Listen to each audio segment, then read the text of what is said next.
ரசித்தால் தொலைவு என்பதும் வரம். ரெண்டு பேரும் கை கோர்த்தால் உடலுக்குள்ளே இதம். நான்கு உதடு இணைந்து கொண்டால் நின்று விடுமே யுகம். நம்மை நமக்கு அர்ப்பணிக்க முயன்று கொள்வோம் தினம்.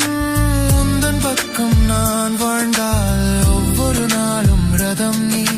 எனது பெயரை அழைக்கையிலே அனைத்து முறையும் சுகம். கண்மணி கண்ணசைத்தால் காதல் கடல். பெண்மணி என்னை அழைத்தால் மோட்சம் உடல். விண்வெளி தலையிடித்தால் காரணம் எவள்? மின்னொளி உலகத்தில் என் மொழி அவள்.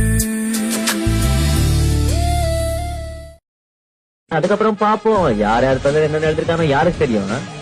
என்ன சொல்றேன்? கரெக்ட் தானே? என்ன தப்புல சொல்லுடா. கரெக்ட் தானே? அவ்வளவுதான்.